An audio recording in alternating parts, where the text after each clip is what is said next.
જામનગરમાં કોઈ આવે અને જામનગરમાં આવ્યા પછી જો એને ભાઈબંધોની જરૂર પડે ને, જેમ આપણે એરપોર્ટ ઉપર ઉતરીએ, બાપુએ હમણાં પ્રવાસ કર્યો છે કલકત્તાનો, તો કલકત્તાના પ્રવાસમાં ઘણા વીઆઈપી આવ્યા હોય તો ત્યાં ટેક્સી લઈને બહાર ઊભા હોય, વેલકમ ટુ રાજકુમાર. રાજકુમાર માટે એ ગાડી હોય અને એ ગાડી ગઈ હોય ને કોર્પોરેટવાળો માણસ વયો જાય. પણ જો તમે બેડીના નાકે કદાચ ભાઈબંધ જોઈ છે એમ બોર્ડ લઈને ઊભા રહ્યો તો કોઈ ના આવે, પણ 40+ જોઈન્ટ થઈ જાવ તો આટલા મેમ્બરો અને આટલા મિત્રો એકી મને કે આ 40+ રાહિરભાઈ એમ કહેતા કે ભાઈ એક તો આવે પાછો એ કે કેલેન્ડર દે અને એની સાથોસાથ માથે એના તરફથી ચા પીવડાવે. આવો માણસ તો ક્યાંક બહુ ઓછો મળે. ધર્મેન્દ્રભાઈ છેલ્લા ઘણા વર્ષોથી આ લક્ષ્મી મશીનરી સ્ટોર્સનું પોતાની દુકાન છે. કાલે જ એમની દુકાને ત્યાં મારે એક જવાનું થયું એ બાજુ, તો મને કે અમારી 4 દુકાનો હતી, પરિવારની અંદર 4 ભાઈઓ હતા અને 4 ભાઈઓનો આ બિઝનેસ ઓરિજિનલી પહેલાં આર્ય સમાજ પાસે દ્વારકાપુરી રોડ ઉપર આ જ સ્ટોર્સથી લક્ષ્મી મશીનરી સ્ટોર્સના નામથી ચલાવતા. હમણાં એના ભાઈ રજનીભાઈ પણ એ ગુજરી ગયા. એના જે દુઃખદ પ્રસંગે મને મેસેજ આવ્યો, મને કે કાલ તો અમારે કેલેન્ડર લઈને જવાનું છે, બાપુ કલકત્તા છે, મેસેજ કેવી રીતે મૂકવો. પણ એની હા બીજી વાત કરું તો હિમાંશુભાઈ એ ટાટા એઆઈની એજન્સી છે. બહુ કોઈ પણને ઇન્સ્યોરન્સનું કામ હોય અથવા ઇન્વેસ્ટમેન્ટનું કામ હોય તો પણ એ પોતે બહુ સારું કામ કરી રહ્યા છે. કંપની તરફથી એમને એવોર્ડ પણ મળેલા છે અને વારંવાર વિદેશ પ્રવાસે પણ જાય છે. બહુ સારું ગ્રુપ છે. આપણા ગ્રુપમાંથી પણ કોઈને આ પ્રકારનો કોઈ પણ પ્રકારનો હોય ઈચ્છા તો એ હિમાંશુભાઈનો ખાસ સંપર્ક કરે.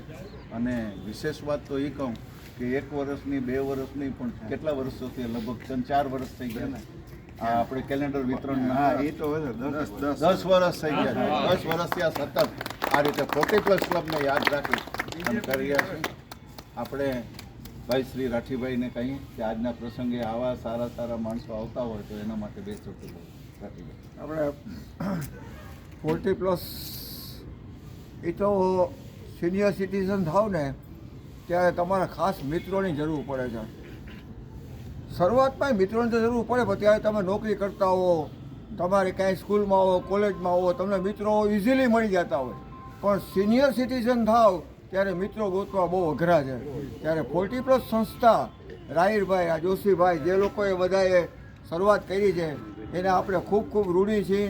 અને 40+ સંસ્થાના હિસાબે આપણને ઇઝીલી મિત્રો મળી જાય છે. નહીંતર તમારામાં વક્તૃત્વ સ્પીચ હોય, તમારામાં કાંઈ પણ બીજું હોય તો તમને મિત્રો ઝડપથી મળે. પણ મારા જે હોય જેને કાંઈ ના આવડતું હોય તો એવાને પણ મિત્રો જો ઝડપથી મળતા હોય તો એ 40+ જ છે. બરોબર છે, વેરી કરેક્ટ. અને આજે આ મકીમભાઈ મસ્ત તો આપણે જેટલું કહીએ એટલું ઓછું છે કે આપણે જે પણ કાંઈ સારી પ્રવૃત્તિ કરીએ છીએ એમાં પેલું નામ મકીમભાઈનું હોય છે. આપણે હોસ્પિટલમાં હમણાં હોસ્પિટલ પાસે આપણે જ્યારે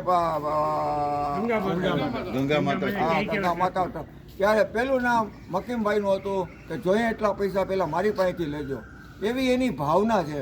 એ આપણે 40+ એટલું નસીબદાર છે કે અહીંયા સારી ભાવનાવાળા માણસો જ ભેગા થયા છે અને એટલે આ ટકી રહ્યું છે. અને બીજું જોશીભાઈએ કીધું, અહીંયા તમારે એક પૈસો દેવાનો નથી, અહીંયા તમારે કોઈ જાતની ફરજ બજાવવાની નથી, છતાં તમને ઇઝીલી મિત્રો મળે છે. એ 40+ ખૂબ આભારી છે. આજે મકીમભાઈના પણ આપણે ખૂબ આભારી છે. Thank you. તમારે કંઈ 2 શબ્દ કેવા હોય તો કહી દો. હું ટાટા લાઈફ ઇન્સ્યોરન્સમાં 2008થી કામ કરું છું અને કન્ટિન્યુ ચાલુ જ છે. એમાં ઘણા બધા એવા સારા પ્લાન છે કે સિનિયર સિટીઝનને મળે, જે કહે ને કે 55 ને 60 પછી ઇન્સ્યોરન્સમાં બીજી કંપનીમાં ઇન્સ્યોરન્સ હોતા નથી.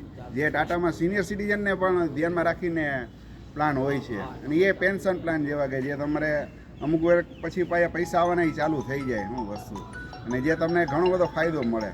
બધી કંપનીઓમાં નથી આપતી હોતી, એમાં ટાટામાં આપે છે. અને યંગ જનરેશનમાં એ ઘણા સારા પ્લાન છે. જેમ એજ વાઇઝ જેને જે અનુકૂળ. હવે ઘણી બધી વેરાયટી છે કે જે વિવિધ પ્રકારના પર્સન માટે વિવિધ જેની જેવી જરૂરિયાત એવી રીતના પ્લાન મળી શકે એમ છે. અને એમાં કાંઈ કામ હોય તો મને કહેજો જરૂર. ચોક્કસ આપણે ભાઈ હિમાંશુભાઈનો સંપર્ક કરશું. કરીએ તો